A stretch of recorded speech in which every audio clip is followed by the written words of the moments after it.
ને ભમરી પાળી અને ડંસ મારે.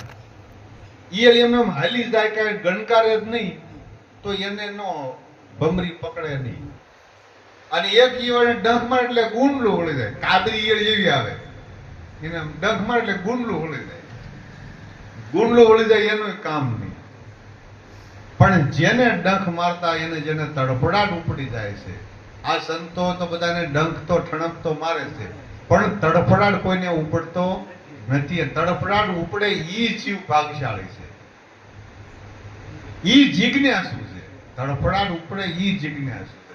તો એને ઈ લઈ અને ભમરી એના દરમાં પૂરી દે અને આ પછી દર આખું સાંધી દે અને એક જરી પોતાની આર જાય ને એટલી જગ્યા રાખે અને ડંખ મારી મારી મારી મારી અને ભમરીને આમ ઝાનાટી મળે તડફડાટ ઉપડી જાય. પછી દર બિલકુલ બંધ કરી દે અને અંધારું પ્રકાશ ન મળે અને ઈ તડફડા તડફમાં ઈ ભમરી વહી જાય અને ઈ ઈવળે પાંખું ફૂટી જાય. તો ભક્તિ છે પંખીની, જેને જ્ઞાન ને વૈરાગ બે પાંખ છે. ઉડી સાલે આકાશમાં, જેને ગુરુગમ રૂપી આંચ છે. જેને પાંખો ફૂટે એને પછી ઈયળને પછી ઢળણ હાલવાનું, એ તો ઉડવા માંડે.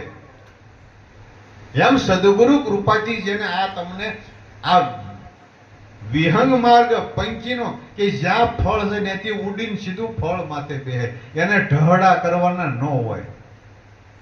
અને ઢહડા કરે છે એને સદગુરુની વાત સમજાણી નથી. મારે પણ હાલીને જવું છે, પણ હાલીને જવું છે, મારે આ વ્રત કરવા છે, નિયમ કરવા છે, અપવા કરવા છે, આ બધા ઢહડા જ્યાં સુધી સદગુરુને જ્ઞાન ને વૈરાગ રૂપી પાંખ નથી લાગી ત્યાં સુધી ઢહડા છે. અને ઉડે ખરું પંખી, જ્ઞાન ને વૈરાગ પાંખું ફૂટે ઉડે, પણ આંખ વગર તો ભટકાઈ જાય. જેને ગુરુગમ રૂપી